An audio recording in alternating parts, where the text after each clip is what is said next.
Well, welcome, everybody.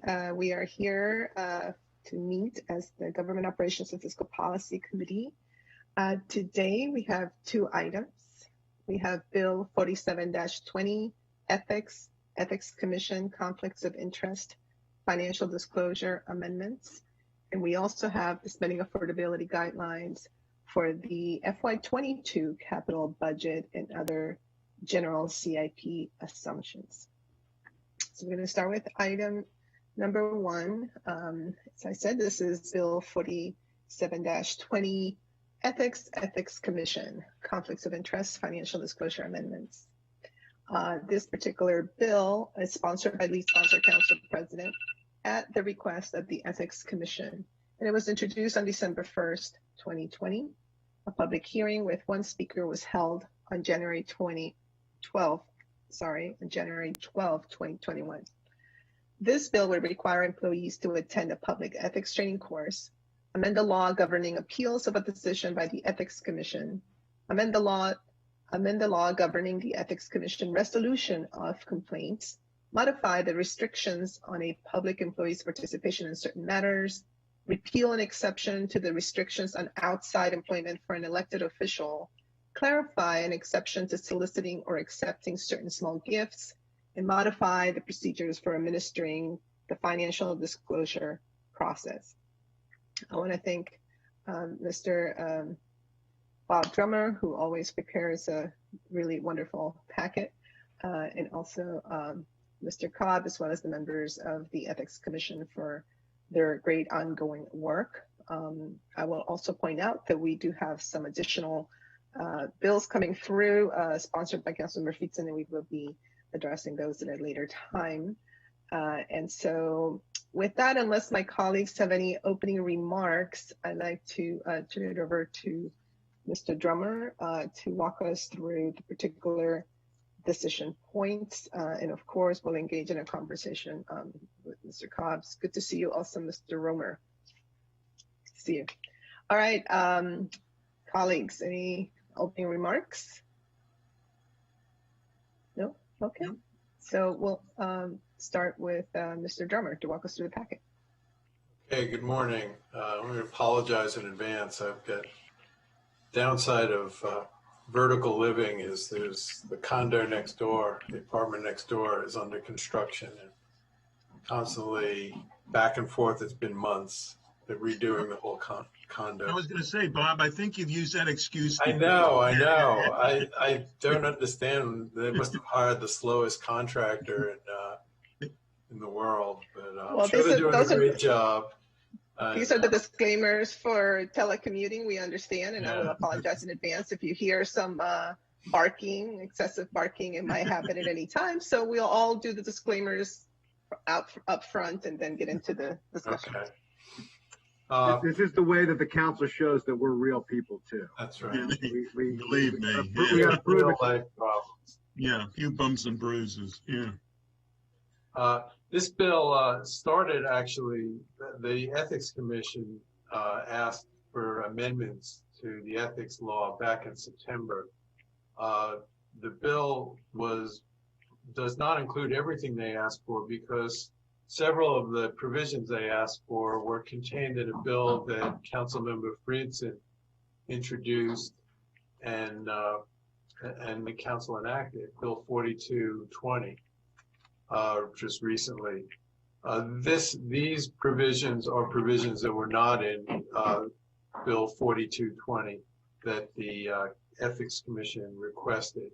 And just for your information, background information, the county is required to enact a public ethics law covering conflicts, lobbying, and financial disclosure that's similar to the state law and equivalent to the state law for elected officials. And the county, of course, has done that. That's Chapter 19A in the county code. And provisions in the county ethics law must be approved by the State Ethics Commission. And we'll talk a little bit more about that in one of these provisions. And let me just talk about the provisions themselves. If you move to the packet on the issues, The first one is, should the ethics law mandate periodic training for all county employees? This came up at council meetings, I think in the aftermath of the former CAO's ethics issues, and that this would be a good idea. So the commission agrees, and this is the provision, the way they envision it, that the commission, because the commission now does provide training, but it's not mandatory for employees. This would make it mandatory by law, and you would need to attend the training course. You have to attend, you don't have to actually learn anything, but we hope you would. That the Ethics Commission provides training for at least 1 hour every 3 years, and that's for all merit and non-merit employees. Then there's a separate provision for elected executive and council members must attend training within 30 days after beginning service, unless they had taken it within the preceding 3 years. As you know, I mean, we do training for new council members.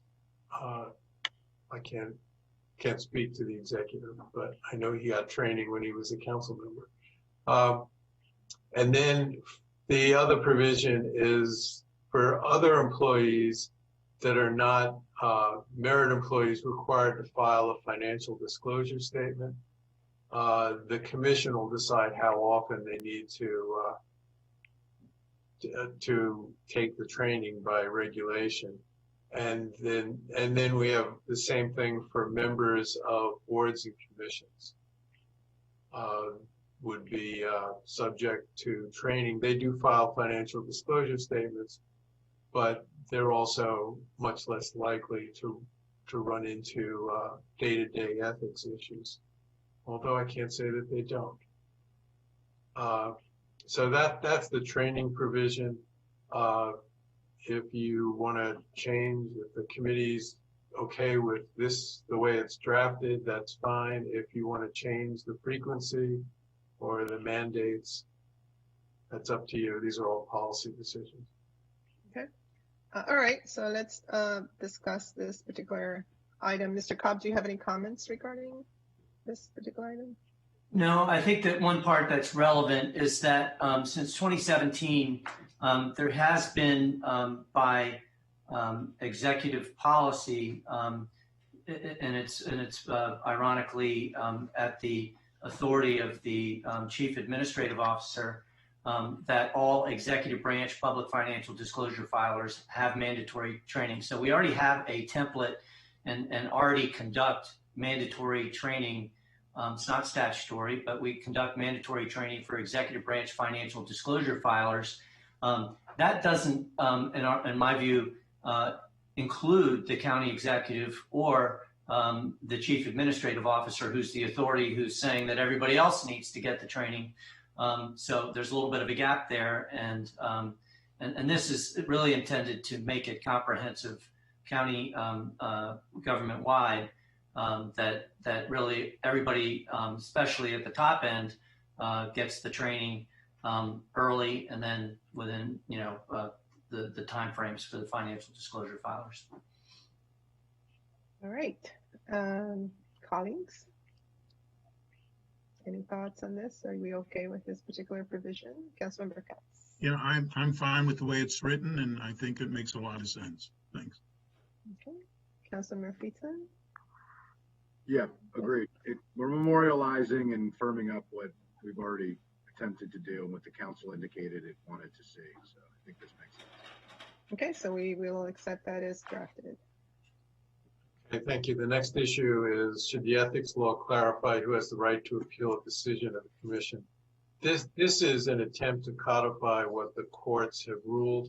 We had a situation a couple of years ago about somebody who filed an ethics complaint against another employee, and the ethics commission believed it was it didn't state a claim for an ethics violation, and they dismissed it. And then the employee that filed the claim appealed it.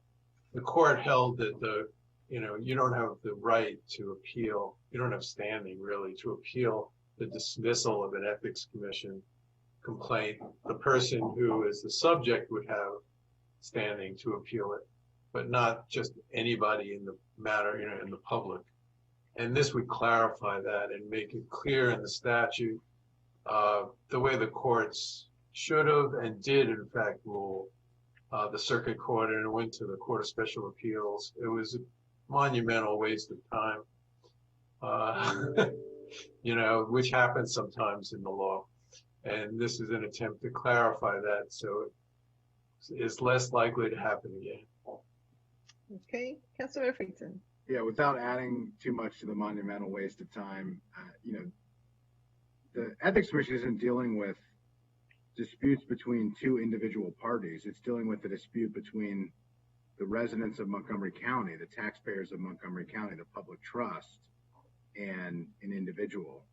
Just like if you put into the tip line into the FBI a complaint, you couldn't then appeal if the FBI didn't investigate to your satisfaction of what you thought, and that's really what this is. So just to kind of put it into normal speak, I don't think anybody would have a reasonable expectation that if they called the non-emergency police line about suspicious activity in their neighborhood, they could then appeal the way that the police department chose to investigate the complaint and ultimately the conclusion that was determined or not determined based on that complaint. I think any reasonable resident would understand that's not how it works. So obviously I support the provision. As do I. Right. Okay, without objection, we will accept that provision. The next one is a small provision that should the commission have the authority to inform and appointing officials of information relating to pending matters of the commission. The current law generally requires the commission to consider allegations and investigations confidential until a finding has occurred. And one exception is they are permitted to refer information that indicates a criminal offense to the appropriate criminal prosecutor. This bill would add a new exception to permit the commission to provide information about a pending matter with the subject's appointing authority or the county attorney. This would permit the county's authorities to begin an administrative action against the employee. This is the civil side of a criminal prosecution, disciplinary action, essentially what we're talking about. That it doesn't have to wait until the Ethics Commission makes a final decision. Okay. Yes, Senator Friedson. Yeah, this is really important. This was something that the council raised as a concern during the issue related to the prior CAO, and it is a broader issue as I came to learn from Mr. Cobb that the Ethics Commission is prevented and restricted from what they can share. And so the question of an issue that doesn't perhaps rise to a criminal action, but is a significant breach of public trust, maybe potentially a fireable offense, the public should have their leadership in the county aware of that so that appropriate actions can be taken, including placing somebody on administrative leave. And the current law doesn't really allow that. I think it prevents the public from having the action that needs to be taken in real time as appropriate, and providing that level of discretion to the Ethics Commission. I don't think it's just appropriate. I think it's necessary in order to maintain and protect public trust. This is minor, but I think very important in the rare moments that it would have to be used. It is extremely important because I think most residents would say, well, why did it take so long for an action to be taken? And if the answer is, well, the Ethics Commission takes a long time to investigate and they're not allowed to tell the appointing authority or the county attorney that something is going on, that's not an acceptable answer, and this would ultimately fix Right, yeah, and I think it's one of those issues that sometimes it's difficult to explain to the public, as you were just describing. So I think it is an important adjustment. I also wanted to let Mr. Cobb and Mr. Romer know that if you have any comments, just raise your hand like this, and I'll acknowledge you as well. I think I can say without objection, we would also accept this particular provision. Thank you. Yeah, I had a suggestion in the packet on page 3, just to clarify, we're talking about information about a pending matter, just to clarify it. Because I believe that's what we're talking about. Yeah, I would move with Mr. Drummer's amendment. And I would second that. Wonderful. So without objection, I think that we will accept that with the clarification. Okay, great. Yeah, just so I've got always something to say, but this in the context of handling the CAO matter, it was extremely awkward in terms of engaging the county executive in the review of the matter without violating the confidentiality provision, and it was extremely challenging. So this is really is a big deal from the commission's standpoint. So I appreciate everybody being on board with it. Thank you. Okay, this one is the most difficult, I suppose, of these issues. I think the Ethics Commission, generally an employee cannot participate in a matter that he has an interest, an economic interest in either one of the parties to the matter or generally to this matter that's different from the public at large. That's a general prohibition. It's in all ethics laws. It's pretty common. The Ethics Commission suggested an amendment that if your economic interest is owning a low level, relatively low level of stock in a large corporation, that doesn't stop you. In other words, you know, if we're trying to buy something from Amazon and you own some Amazon stock, that doesn't mean that it's not likely that the purchase from the county is going to change the value of Amazon stock, that it's somehow going to motivate you to do something like that, which I think is rather reasonable. This is the one provision that the state, I should say, background, that Mr. Cobb sent this bill as it was introduced to the State Ethics Commission just for preliminary review before the council had it in front of it. And the State Commission believes that this provision is not similar to any state law provision in the state ethics law. I think it's consistent with it. The County Ethics Commission obviously agrees with me because they put it in the provision. However, if you go ahead and enact the bill with this provision, you're going to have, it's likely that the State Ethics Commission believes it's not complying with the state ethics law mandate. And because it's not similar to a state provision, and then they can take some action. They may not. I've never seen them actually take any action like this, but they could. They can file a petition in the court to compel compliance with the ethics law and have a court decide whether it's similar or not. The other option is we can avoid that argument, and the State Ethics Commission understands this, by the County Ethics Commission could grant a blanket waiver for this type of situation by regulation or by, a blanket waiver. That would essentially do the same thing. And it wouldn't be in the statute. The State Ethics Commission seems to be okay with that. And so that's another option. So, or we can just not do it. it's an exception to the general prohibition. There's two different exceptions. I can explain the difference if you want, but the main question is, A, do you want to have this exception? B, if you want to have it, should we take it out of the bill and we can make the Ethics Commission, the County Ethics Commission, do it a general waiver? But they might, but I believe they will, because they believe that this provision is a good idea. Unless the council tells them that they don't think it's a good idea, I assume that they won't do it. So that's where it's kind of up to the committee at this point and how you want to proceed on this provision. Let me interject. Yeah. I'm sorry. Can you remind me why this provision?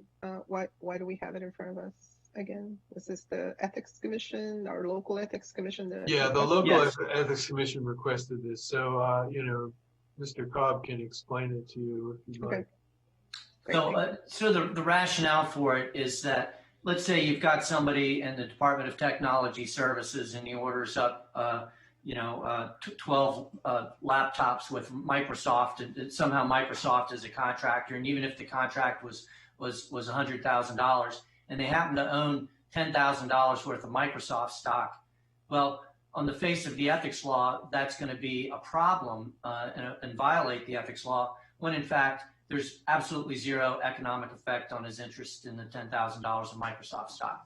So this tracks a similar provision in the federal regulations on conflicts of interest. It's not exactly the same, but the same principles are involved. And the notion is that individual county employee action that affects big companies is really extraordinarily unlikely to have an impact on those companies. And this just sets a threshold, a dollar threshold. If you own 25 in one instance and 50,000 if it's a matter of general application of stock in a particular company, we're not going to worry about it from a conflict of interest. The reality is that people probably violate the conflict of interest law inadvertently all the time in Montgomery County government. I don't know this for a fact, but it seems like a likelihood because of the dearth of questions that we get about these types of conflicts. And they really, to me, you shouldn't prohibit things that are not offensive. And in fact, since this is a criminal statute too, it literally creates a criminal liability on things that are not offensive in terms of action. So there's that side of it. And then the other point that I wanted to make in connection with the state law, and this is really my own, the State Ethics Commission has long interpreted their law to, in effect, say that you can't have any downward adjustment in local conflict of interest laws to address circumstances in your locality. And to me, that's an incorrect interpretation of their own law, because their law says that local jurisdictions can modify their laws to address the conflicts of interest issues in that jurisdiction. But they ignore that, and they say that only means that you can adjust it upwards. But Bob's also right that, I guess Bob's right with respect to this notion that we can accomplish this exact objective through another means, through the issuance of a class waiver. The reason that we haven't gone that route is because the Ethics Commission prefers that what it does in terms of creating the scope of coverage of the law be a function of the law itself rather than action of the Ethics Commission. In other words, we don't view the Ethics Commission as the appropriate place to enact law. But forced into this situation, everybody's recognizing that, State Ethics Commission, the county attorney, Bob, and the commission itself all recognize that, yes, we can accomplish this through a class waiver. So the path of least resistance is to issue a class waiver, and the commission is on board with that. Thank you for that explanation. Okay, colleagues, thoughts on this item? Councilor Murphyson. Yeah, this is a tricky one. I mean, I absolutely get where the Ethics Commission is coming from here. I don't think it's a conflict of interest in reality for somebody to own a modest level of stock in a publicly traded company. The likelihood that the decision at the county level would have a material impact on the share price of the publicly traded company is de minimis and probably not a good use of our focus when there are far more significant potential and appearances of conflict of interest. I do get what Bob is saying, that we don't want to create a conflict either. So I'm not really sure on that. Kind of interested to hear where colleagues are, but I agree that I agree with the Ethics Commission on the principle of this, at least, that this is an appropriate change to make sure that we're not creating problems that aren't really problems for folks, which is not what an ethics law is supposed to do. It's supposed to root out the problems and not create problems that aren't actually ethical issues that impact public trust. I do have a quick question, because the principal place of business in Montgomery County just begged the question to me, which I thought was interesting, of Marriott, or some other local publicly traded company. There are other, Eagle Bank is another example. And I'm not sure Eagle Bank has received, I could be wrong about this, recently received a, economic development incentive, et cetera. But how would that work just in practice? Marriott seems like a fairly common company for somebody to own. Full disclosure, I do not own Marriott, so I'm not asking this as a personal, ethical question, nor would I in this forum. But could you just explain that number would be zero, but a company that didn't have a principal place of business would be at the higher threshold? Or could you just explain that, since I think it's a common example? Right. So, in effect, your question is what is existing law, and how would this change it as regards Marriott? So it wouldn't change anything as regards Marriott. The number would still be zero. Any action that a county employee took in a matter that affected Marriott would implicate the prohibition in the conflict of interest law. So what this law does is basically retains that with respect to companies that are principally located in Montgomery County. So now typically, just to clarify, if you own Marriott stock and you are in elected position or in an appointed position or a staff member working on an economic development deal, for instance, you would have to recuse yourself from that or get a waiver from the Ethics Commission to say, to clear you of any potential conflict of interest. Is that? That's exactly right. And you said it. I should have said that myself, but I didn't. So thank you for making that clarification. Okay. And then if you own stock in Google, for instance, it wouldn't be an issue in Google because it doesn't have a principal place of business in Montgomery County, unless there was like a new Google office. Well, even that wouldn't be a principal place. Actually, Amazon would be a better example. I just think it's important for us to talk about this in real practical terms. Lots of people, as evidenced by the stock exchange, own shares of Amazon. I don't own shares of Amazon, but lots of people do. Amazon was looking for a second headquarters. My understanding is not for its principal place of business, but as a HQ2, as a secondary place of business.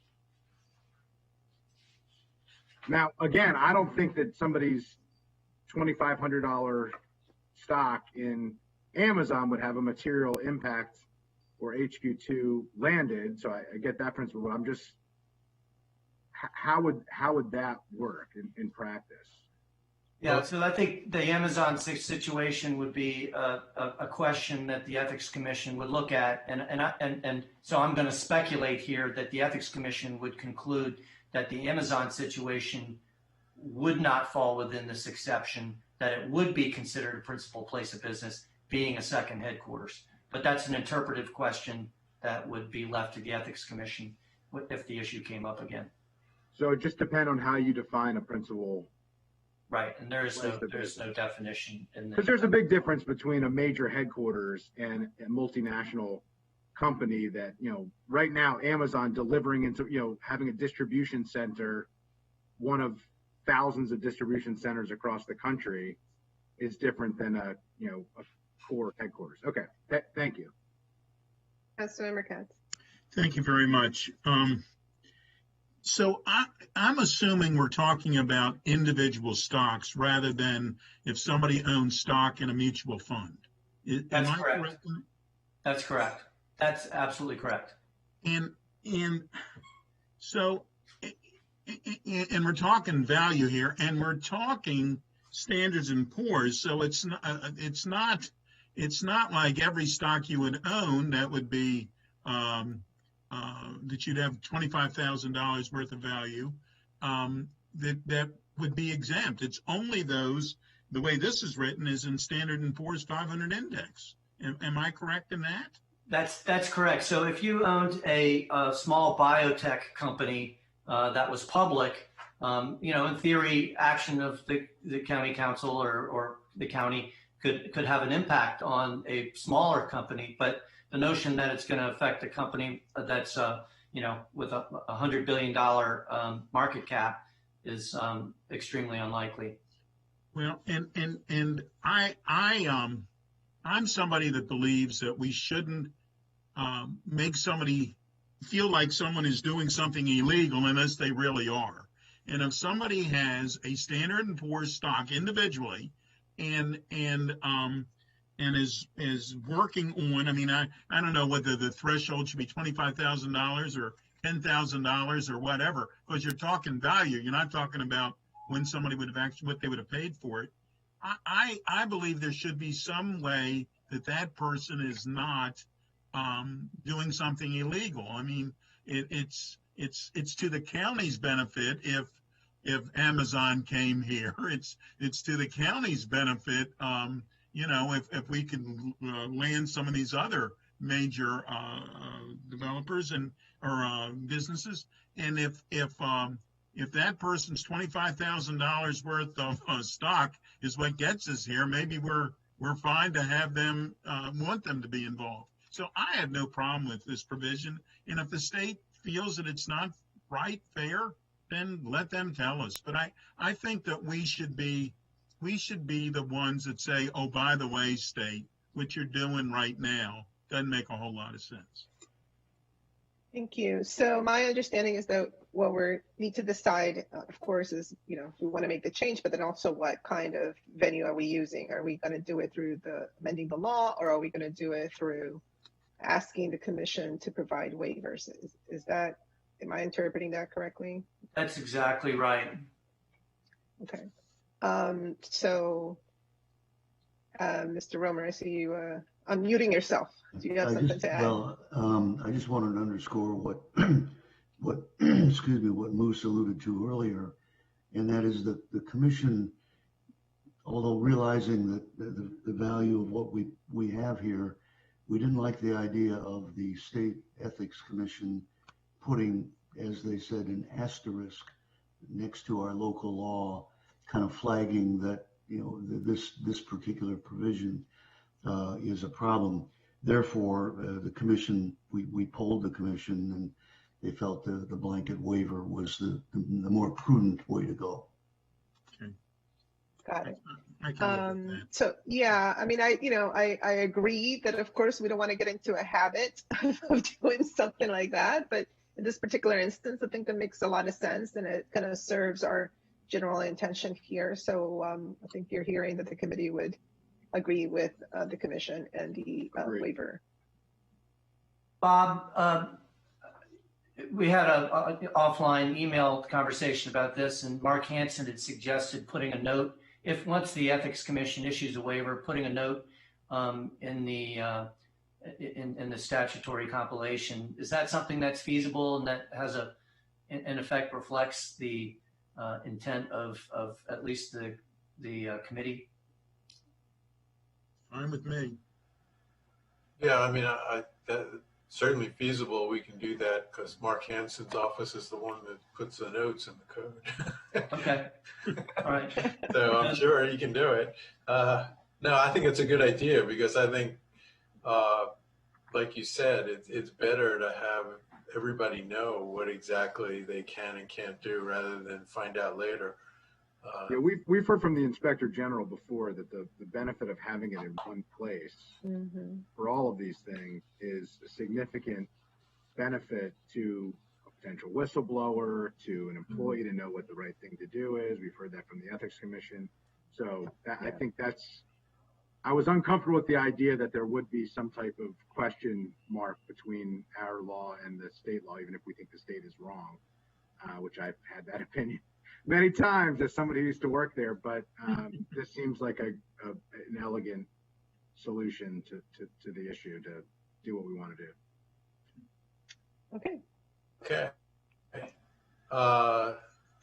I would just add that, on the Amazon issue, I think the commission did grant some individual waivers to people that really needed to be involved in that effort and owned a minimal amount of Amazon stock. That's correct. All right, number 5, this one directly affects elected officials only. There's the general provision, which I know you're well aware of, that all county employees need to get approval from the Ethics Commission for outside employment. That doesn't mean they can't have outside employment. It just means that there needs to be a check to make sure there's no inherent conflict of interest between the outside employment and what they're doing. Obviously, county employees need to work on outside employment when they're not at work. But there's a provision which originates in the state law that an elected official has an absolute right to continue outside employment that had begun, that they had been doing when they were elected, after they're elected. And the theory is essentially, I believe, a couple of theories. One is it was written by the members of the General Assembly who are very part-time. They almost all, well, I don't know about all, but many of them have outside employment because they're only in session 3 months a year, and they don't make a lot of money for doing that.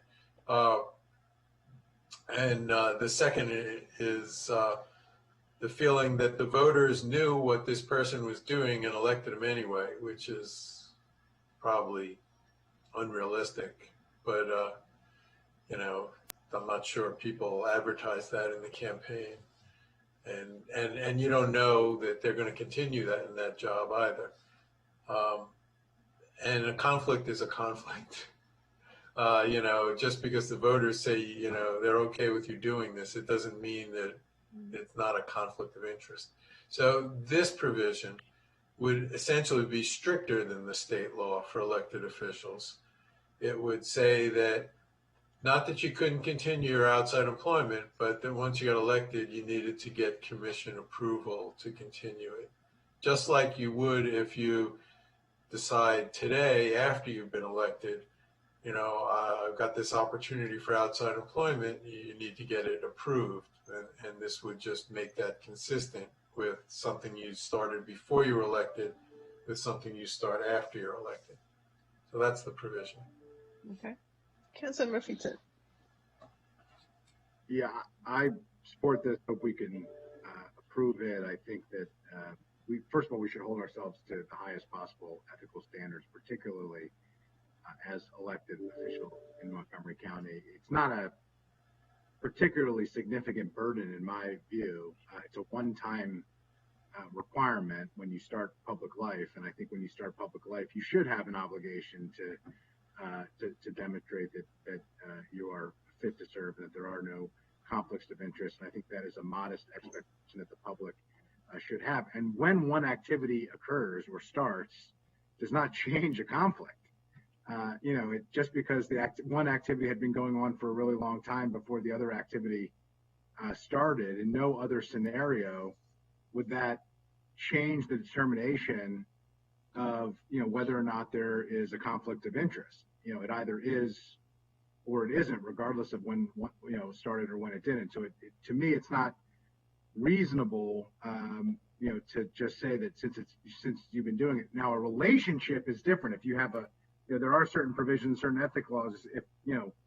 If you've known somebody for 100 years and been doing an activity with them, that's different. But for employment, this is a different standard. So to me, I think that we should adopt what the Ethics Commission has put forward. I think we should hold ourselves to the highest possible standards, as I believe we have tried to do with all of the changes that we've recently made in the ethics law, because this would dovetail very closely to the changes that we made in the previous law that we passed, which dealt with vendor, consulting disclosures and other things to make sure that we are providing the type of transparency and accountability for elected officials as we should.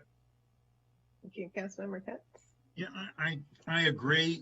We live under a microscope, and we should. We have financial disclosure. We have everything so that the public will feel comfortable with what we're doing.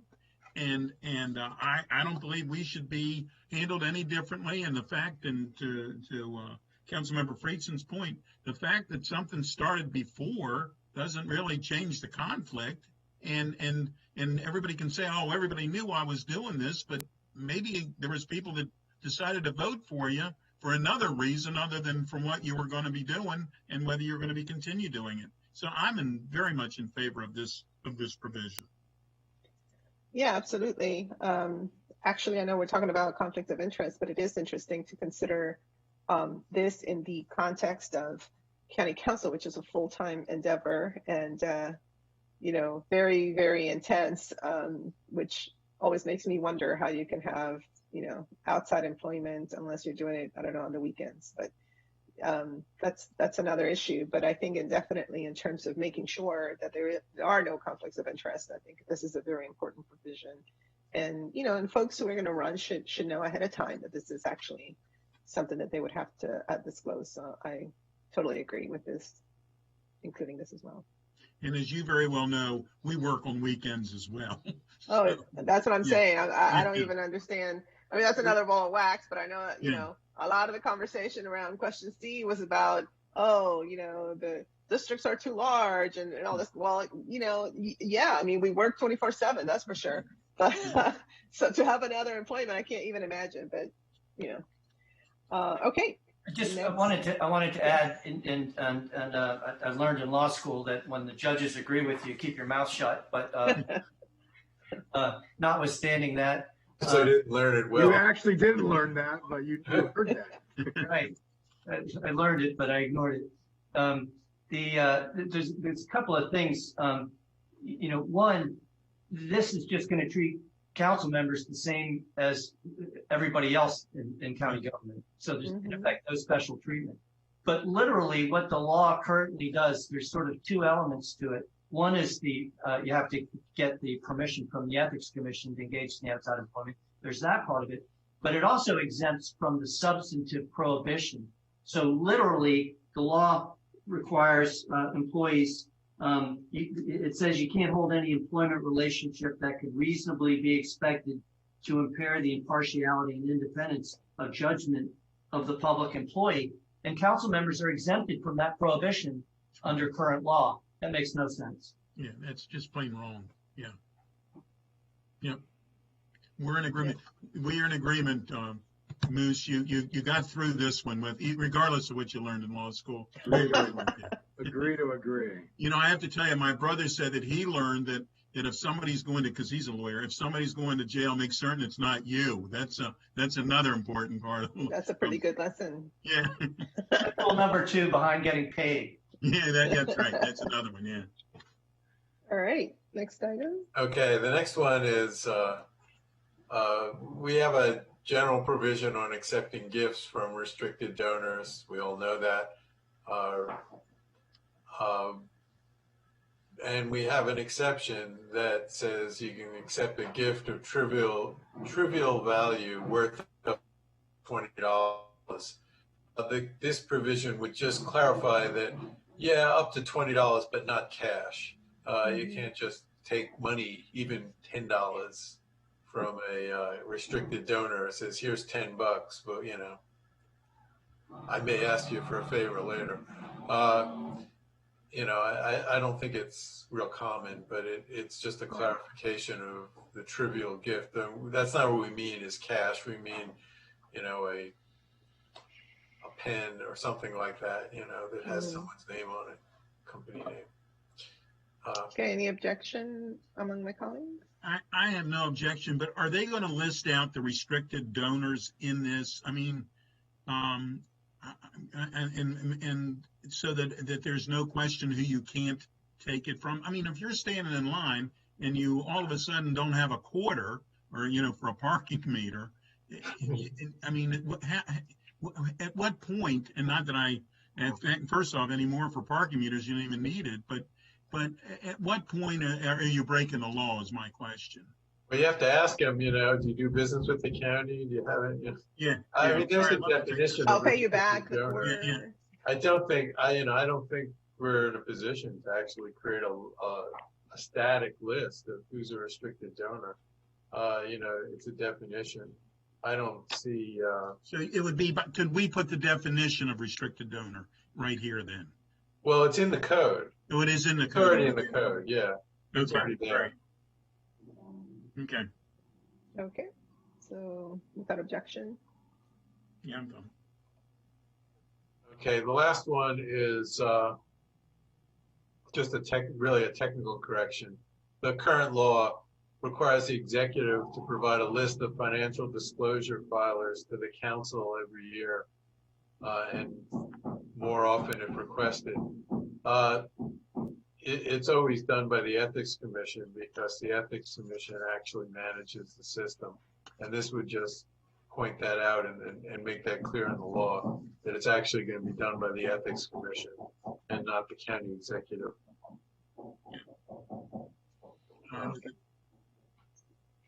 Seeing nods from my colleagues without objection, we're okay with that as well.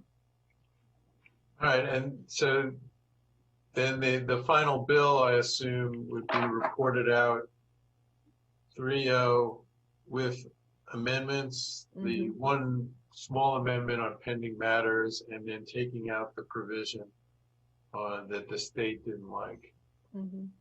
Exactly. Other than that, we're ready to go. Is that correct? That's correct. Okay.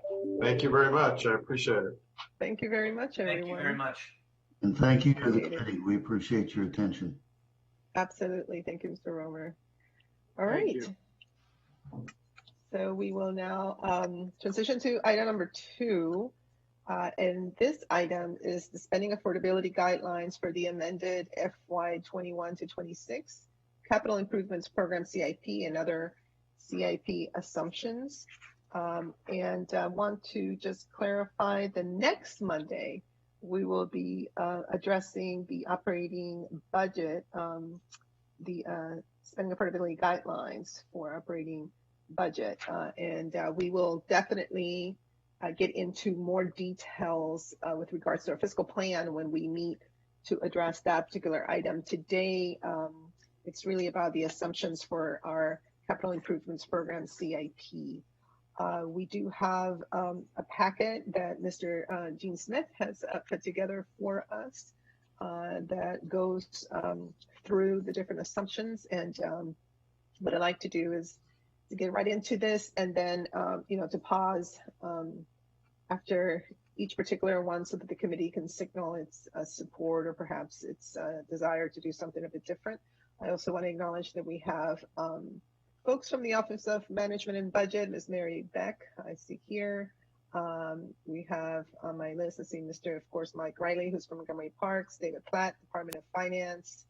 Anita Arietti is also here from OMB.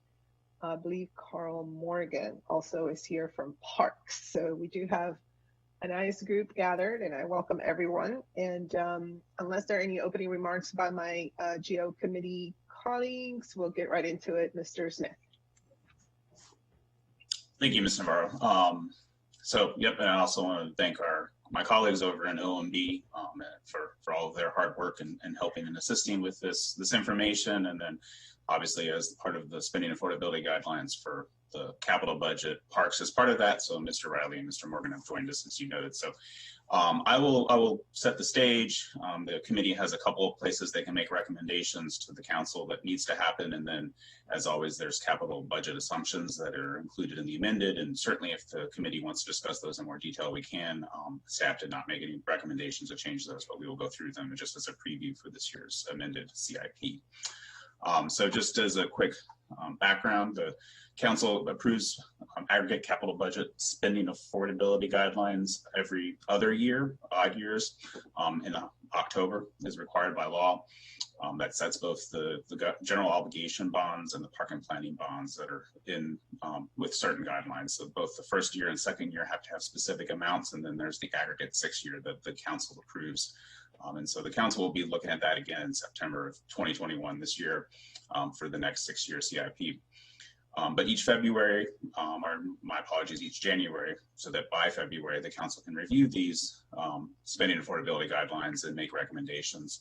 They need to consider the current conditions, and as staff notes out, the conditions could be about economic conditions, debt capacity indicator conditions, and the council can certainly decrease any of the guidelines if they wish. The council may increase the first year or second year by up to 10% if it wishes based on the conditions. And then it may either decrease or increase the 6 year aggregates, however it wishes, again, based on the conditions. The council, or I should say the GEO committee, reviewed these last year in late January, and they recommended and the council approved no changes to the guidelines. And so we're here for the biennial, or the second review. So,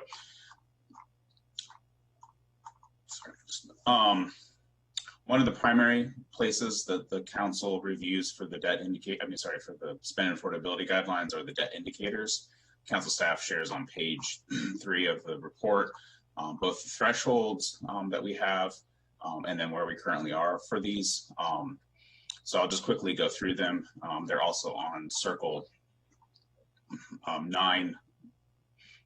Yes, so I'm sorry, circle 10 is the current indicators that we have. So the indicators that we primarily look at are the general obligation bond debt to assessed value. So for this indicator, it has marginally improved since last year. I would say that's primarily due to the fact that debt has decreased a little bit overall in the budget. I'm sorry, in the aggregate. And so that indicator has marginally improved. The debt service plus lease payments, which is kind of our overall debt service to county government revenues or general fund revenues, this is considerably worse than what we saw last year. This estimate, I would say, is gotten worse primarily because of county revenue estimates have decreased due to COVID.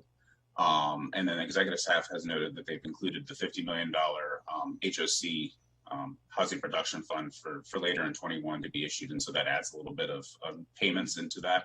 And so this is the only one that's considerably worse. And then the debt per capita and debt to capita income are both marginally improved compared to, to last year. And so overall, council staff sees that these have marginally improved, minus the geo debt to assessed value. And I'm sure Ms. Pike will know that that's one of the indicators that the rating agencies look at most. But overall, the council's decision about a year and a half ago to slowly taper the geo bond debt appears to be slowly paying off. And it's good to see that these indicators are coming down, but all of them are mostly still outside of the policy thresholds. But some of them will return into the policy threshold in the next 6 years. And so with that, the council staff definitely recommends that we continue with the current guidelines, which is for fiscal 21, $320 million, fiscal 22, $310 million, and then $1,770 million for the 6 year aggregate budget. So that is the first decision to make. It should the council or should the GEO committee want to change those guidelines, but council staff is recommending to stay with it for this year and next year. And then obviously we can review any of the economic indicators and other indicators when the council gets back to this in September of 2021. So I'll pause there. As you already noted, we're joined by executive staff, so they may have comments as well. Thank you, Mr. Smith. And I think it is important to highlight that we've had so many conversations about our debt service and the extraordinary work that it's going to take to begin to shift in the positive direction, and even a slight improvement, it's a good sign. It is not obviously, in my opinion, the moment to then say, okay, everything is good, let's just change our assumptions. But I think it's good to know that there are these incremental, positive types of direction that we are seeing. So I just want to mention that first. Let me also, with folks from the administration, do raise your hand or let me know if you want to speak. So at this point, unless anybody from, there's Ms. Mary Beck, okay, then we have you speak, and then we'll get into conversation with my colleagues. Yeah, I think I did want to just highlight one thing. Jean mentioned it. One of the measures that is actually one of the most important ones that has deteriorated is that debt service divided by our general fund revenues. Certainly a part of that is related to the revenue reductions with COVID. And also, as Jean mentioned, because of adding the HOC debt. I would say that this one is always one that I focus on because it speaks to budget inflexibility. And as we end up in situations like we are now, frankly, where revenues are down and we have limited options because of other requirements like MOE, then inflexible debt service becomes more of a headache and sort of forces choices that we're not eager to make. So that is, we are now up over 12% in some years where the target is 10%. Last year we were at 11.5. So that part is definitely not good. Thank you. Councilor Peterson. Yeah, I share the concern. Ms. Beck and I have talked a lot about this, and she is certainly right that this is one of the key areas. I mean, to put this in kind of more layman terms, this is probably the most equivalent to the house burden percentage for a normal resident. So the percentage of your income that you pay for housing, 25% is usually the standard number, maybe 33%. If putting it high, if it gets, above that, it's in dangerous territory. Anything above 50 is significant. So that is basically what this is, because you don't have a choice. You have to live somewhere. And similar to this, we don't have a choice. We have to pay our obligation. That said, I think the broader story is a good story. This is one that we need to keep an eye on, and I think everything is something that we need to make sure that we're working through. I think it does and should be noted, prior to me arriving, and I've said this every time we've met, the council does deserve credit, and the prior county executive does deserve credit for sticking to the slow reduction of bond obligations. The challenge that we have in Montgomery County is it's a really slow process to bring the debt down, number one, and number two, actually in the opposite sense, our bonds are shorter here than in some other places, so the ability to refinance and get huge savings like some other places can, because they're 20-year bonds and longer, and so they're older bonds with much higher interest rates no longer exist either. So the tricks are fewer to kind of bring that down, and most of them have been already exercised. So I Ms. Beck, you're spot on. It's a very important issue. It is one of the most important areas, and something that I think we need to continue to monitor. But I do think that we ought to. This is one area where, as I'm critical in certain other areas where we need to do better, this is one area where I think, by and large, on bringing down the debt slowly, we have done pretty well, and that happened prior to this current council. But credit to my colleagues who were involved in that previously. Let me, before I turn to Councilor Marquez, the only comment I'll make about that is that in some ways it's interesting how we do this exercise, because we do it here in committee. Of course, we'll have a conversation in full council. We do talk about the fiscal plan, et cetera, but it's so important, especially for colleagues, to understand that this is also connected to all the other decisions that we're going to be making, especially when it comes to debt service and how it does then compromise our available resources to address so many other issues of importance. And so, you know, when the council made decisions like continuity of services budget under council then President Katz, et cetera, and you know, we weren't able to provide raises and things like that. All of this is connected to a lot of these types of decisions, and they're not simple and they're not easy. And, you know, we do want to do so much more. But this particular piece of debt service is one that it's so critical to keep in mind because it is such a large number, and it does then prevent us from being able to provide, again, this kind of resources, like you said, Councilmember Friedson, because it is like when you know, have your own personal budget and you do have these particular obligations that you have to make sure that you pay upfront. So I just wanted to just, you know, also connect all those dots because it's not just a fiscal policy sort of wonky thing. It has real implications for what we're trying to do to assist our residents and get the county in stable fiscal footing, especially through this pandemic. Councilmember Katz. You know, I just wanted to say that, and I'm in agreement. I think that slow and steady is what we knew that we needed to do, and you know, and it's one of those deals. How fast do you try to change something? And of course, we have a lot of different obligations that we wanted to make certain could continue as well as we correct what we've done for debt service. So I think we are on the right path. You know, I would, you know, I'm someone that would hope that we didn't have any debt, but the reality is that's not going to happen. So I think we're on the slow and steady path is the right way to go. Okay, Mr. Smith, I think what you're hearing is that we will continue on this path. Very good. The staff will prepare that recommendation to the council for next Tuesday, February 2nd, when the council must act on this.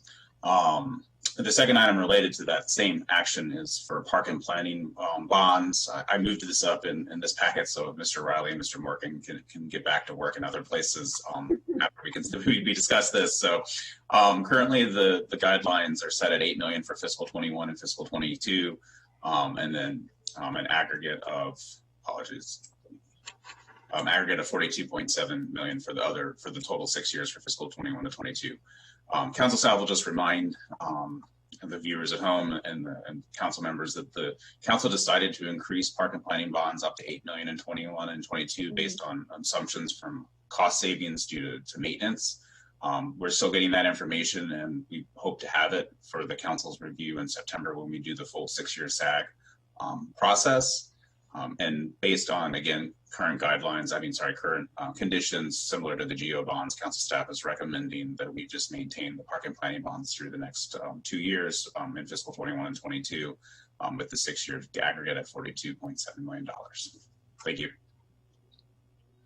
Thank you. All right. Any comments from? Yeah, I'm fine. Okay. Well, I'm seeing thumbs up, so we are okay. It's good. With no objection, we want to keep it the way it is. Thank you. And Mr. Riley, I know that it's going to be upsetting, but you get to go back to work. So. I don't think I've appeared before the GO committee in 2021, so I just want to say Happy New Year to all of you. Happy New Year. And to thank Jean for continuing the tradition Glen Orland started, working with us so collegially on this issue. So thank you, Jean. Thank you, Mike. It's good to see you. See you all. Bye-bye. All right, very good. So the next item that council staff wants to talk about is the pay-as-you-go or pay-go that's in the capital budget. Although this is not part of the spending affordability guidelines, it's part of the capital budget assumptions. So as we've seen for fiscal 21, the county executive has recommended savings plans for pay-go, which is currently $32 million. Or was budgeted at $32 million for the fiscal 21 capital budget. Both savings plans, the one that was introduced in July and the one that was just transmitted in January, eliminate the entire $32 million from PAYGO to have savings in fiscal 21's operating budget. Also, the executive notes that he has already decided to cut PAYGO in half for fiscal 22 at $15.5 million. The current PAYGO policy is 10% of the bonds that will be planned to be issued for that fiscal year. So staff does disagree with the county executive's approach on this, both noting that the fiscal 22 operating budget is still in kind of in flux, and this is a fiscal policy issue that needs to be decided by the council prior to making action. So the council always has approved the 10% pay-go policy, and certainly could choose not to do that right now, but council staff believes it's better to wait until we get closer to the actual operating budget and the decisions that come with that in May. And certainly adding $15.5 million back into the capital budget will help the constrained capital budget that is already in place for many of your colleagues and for you as you guys review specific projects. And so council staff does not believe it's time to forego this policy and abandon it or so early in the process, and recommends maintaining the 10% policy for fiscal 22. And then certainly as the council reviews the operating budget in April and May, it could make a different decision at that point in time based on actual resources that are available. Thank you, Ms. Navarro. Thank you, Mr. Smith. I do agree with your assessment. I think that, making changes to our fiscal policies, it's something that we have to be very careful and we should be very deliberate. It doesn't mean that we don't want to, this is just my opinion, examine different opportunities, but we're in the middle of another very difficult crisis. And as we just spoke about, a lot of the fiscal policy decisions that we made previously were helpful, and therefore we should be careful in terms of just making changes of this kind without the appropriate type of deliberation and time to do that as well.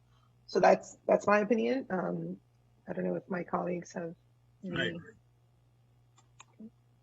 Councilmember Friedson? Sure, and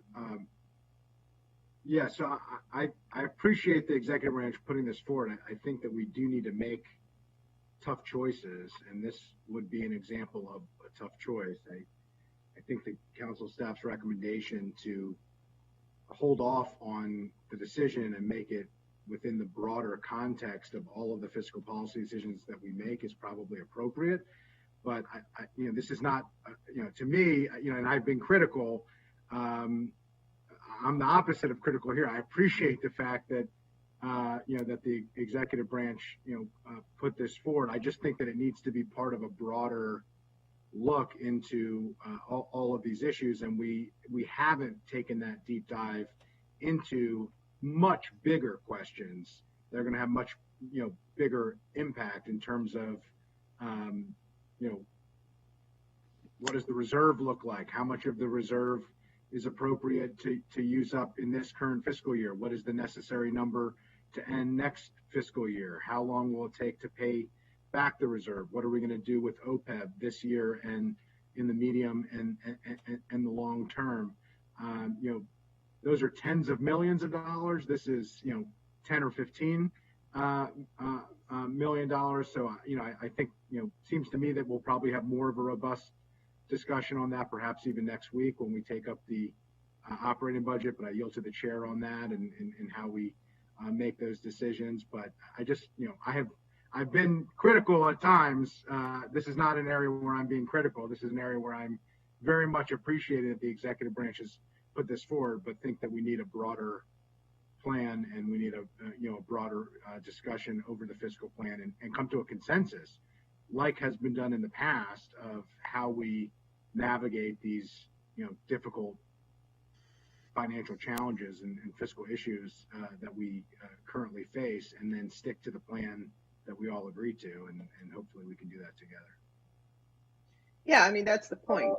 For me, we're either going to decide to be disciplined about these issues and work collaboratively, or we just go back into some kind of an ad hoc way of just approaching all of these issues. I, just from my recent experience, don't think that whether it's a small amount or a very large amount, that we should go forward without first deliberating, especially because, as Mr. Smith has mentioned, we do have time to, look at this a little bit closer. I, again, from the experience of the past, just feel that that was what worked very well, even though we had a lot of pressures and a lot of constituents and a lot of groups coming to ask us to spend more because we do have so many needs. I think the totality, the combination of the fiscal policies that we all adopted, was very helpful. So that's why I just think that we need to be consistent.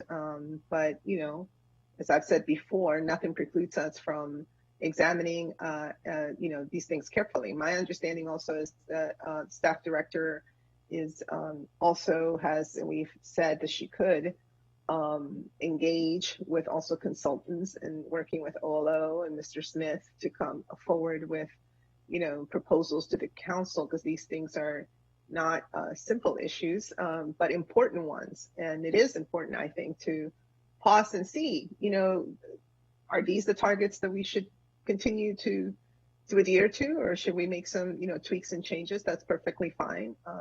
But I don't feel we've had that conversation yet, but I look forward to it. Ms. Beck. Yeah, I did just want to say that, I think we were at a point where we felt the operating budget situation was so extreme, we did want to put this on the table. And we did not do it lightly. There was much discussion about this and whether it should be considered. And I agree that it's better to have the overall context. And so I can understand the reason why you might want to delay coming to that conclusion right now. I will say, and Ms. Navarro alluded to this, there are so many connections between the capital budget and the operating budget. And it can be extremely difficult to reconcile them both at the same time. And so one of the processes that has been used in the past is sort of a mini reconciliation for the capital budget, where you've got give us some general parameters and we know what we're working towards. And then you're not doing everything at the 11th hour. And the CIP is more complicated because it's a 6-year budget that has to be balanced. So I would understand the desire to wait and maybe see the total operating budget picture. But I hope this year we can do a mini reconciliation on the CIP. Frankly, I think it would help us avoid some of the problems we had last year when with the pandemic, we could not go through that process. And it's also helpful for the public to have a better understanding of where things are going. Thank you, I appreciate that.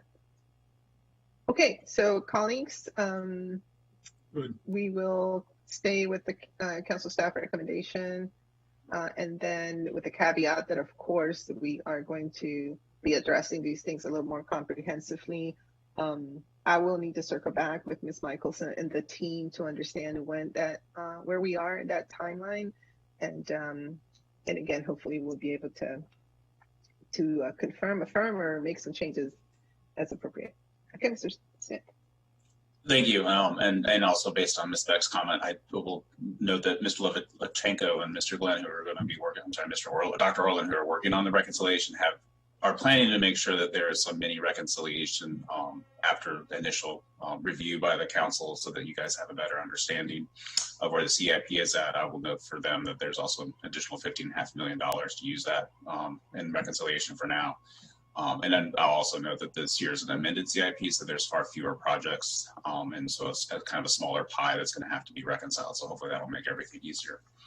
Those are the only actual decision points that council staff laid out in the packet. The rest of the report that we'll go through here is CIP assumptions, and certainly the committee can suggest or recommend different approaches if they wish for the council. And this would also include in terms of resources available for reconciling the CIP. But I will go through a few of them. I will quickly, because I think they're more just overviews, but I will pause for the recordation and transfer tax and impact taxes. My apologies, because those I think are pretty large changes compared to what we had last year. So the first two items are inflation rates and geo bond set asides. Council staff provides kind of the updated information, as Dr. Orland always did, for the committee to look at, and this will also be in the council report when the SAG is approved based on the GO committee's recommendation. Inflation rates are down, notably due to the pandemic and just due to the economic activity that's happening. This doesn't have a lot of impact in the CIP, but it certainly means our dollars will go further as long as inflation remains low. And then also thanks to the passage of Question A, this had a doubling of impact in previous years because the inflation rate meant low property tax revenues, but that is no longer the case. And so right now it just means CIP dollars will go further in later years based on actual estimates. The second one is geo bond set asides. Staff notes that the fiscal 21-26 was based on the estimates that were available during the SAG review last year. This is the current amended for the fiscal 21-26 in the bolded line on page 6. I do want to note, and Ms. Beck may want to share more, but the set-asides are higher this year than they are in previous off-year CIPs, primarily because the OMB and the executive are needing to save capacity, both for the emergency homeless shelter due to the pandemic and to stabilize the Lincoln High School building. And so as in all previous years, and as will be noted in the council staff report with this recommendation, that the council should just work to kind of maintain the similar set-asides that are there right now in order to ensure there's capacity. But again, the committees will be doing their review for each CIP project, and that will be part of the reconciliation. So I'll pause there before we get into recordation taxes if there's any comments from the committee or the executive staff. Thank you. Any comments or questions from my colleagues? No? Okay, you can proceed. Okay, so the next section is the recordation taxes. And just a quick overview, we have 3 tiers. Only 2 of them relate to the CIP. The first tier is just for general fund and is part of the operating budget. I'll also note that during the approval of the fiscal 21 capital budget and the 21 to 26 CIP, the council did reduce 21 recordation tax revenues based on finances estimates due to the pandemic. And so that was a wise move, because primarily this means there's additional resources now based on actual estimates. But overall, as you can see on table 6 and table 8, the estimates are down throughout the 6 years for both the recordation school tax as well as the recordation tax premium. This is primarily due to the current estimates that finance has, and so these will continue to be updated as we get more economic data. Commercial properties are the biggest kind of question mark for all of this, and is one of the reasons why the estimates are driving down. That the sales of those properties have been lower, are more volatile this year. As staff notes, actual residential sales have been higher than we were estimating due to the pandemic, and sales prices have maintained. And so that has been one good point or one good sign in all of this, but we'll continue to see how the pandemic affects the residential real estate market. But overall, school CIP recordation taxes are going to be down about $32.8 million for the 6 years in the CIP. And then recordation premium is going to be down $8.8 million, or almost $8.9 million.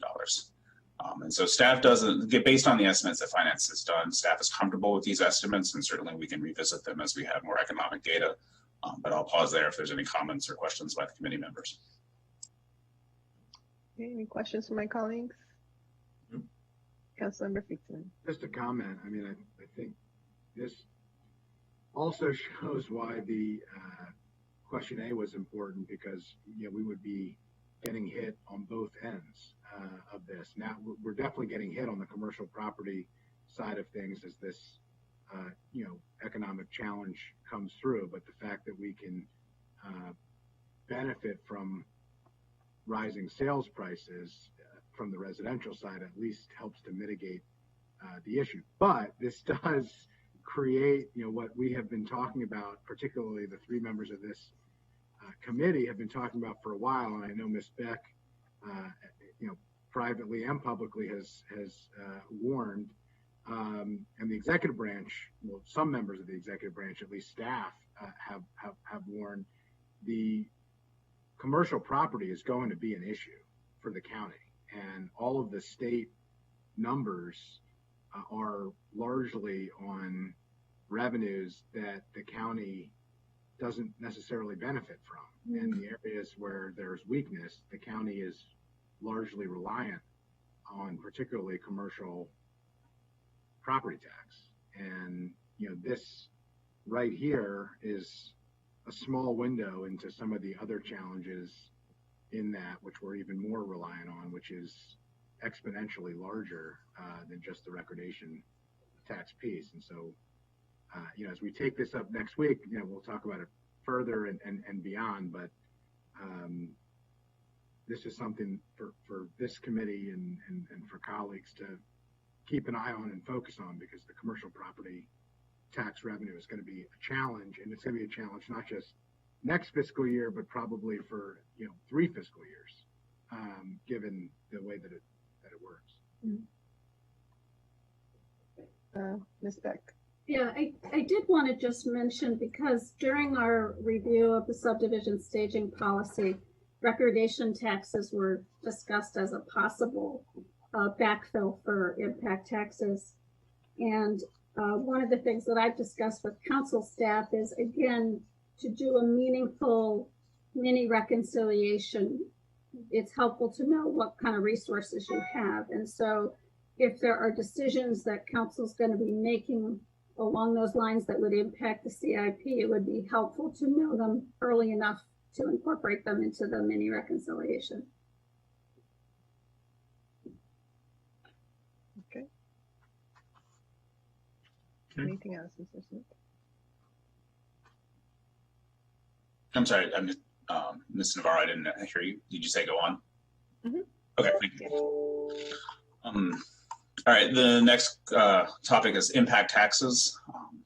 And impact taxes are collected at points in time when construction occurs to collect what the impact was due to either adding students to the school system or adding cars or other people on transportation. So there's both school impact taxes and transportation impact taxes. As Dr. Orland has always noted, and I will continue to note, these taxes are extremely difficult to predict because it's based on actual development and timing and a lot of other individual and business decisions that will decide when these taxes are collected. As noted previously, the finance and OMB have updated their models for this. They're using actual tax collections over the last 10 years to make estimates.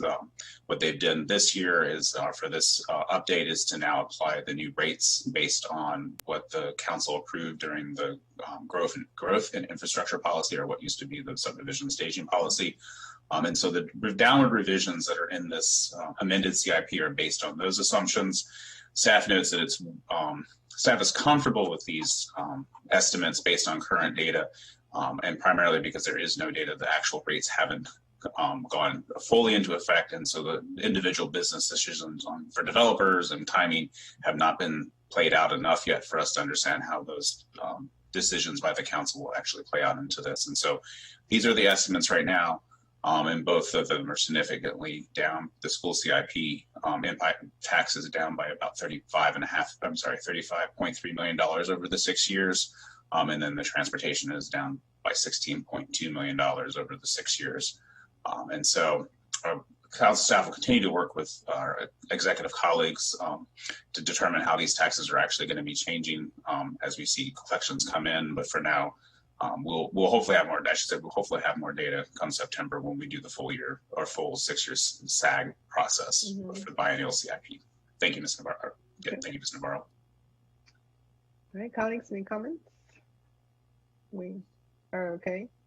All right, continue.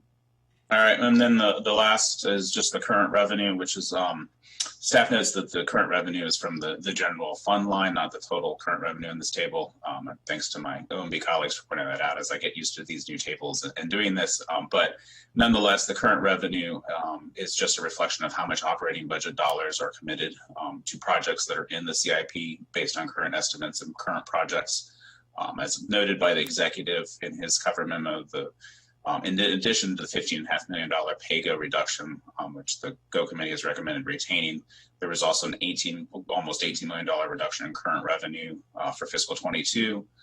The reality, as always, the current revenue, especially for fiscal 22, will continue to be in flux as the executive considers resources available for the fiscal 22 operating budget. And so, again, this is just a snapshot of where we're at now. Council staff doesn't have any recommendations to change, and that will be done by committees when they review specific projects. Thank you, Mr. Navarro. Okay, thank you. Any questions or comments from my colleagues? Okay. Only that we thank Mr. Smith as always for doing such a great job. You do great jobs.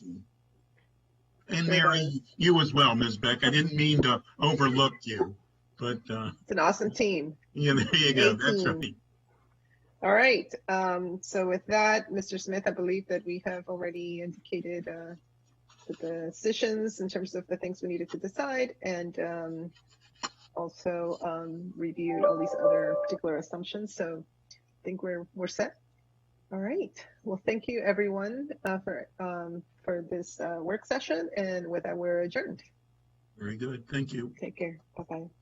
Thank you.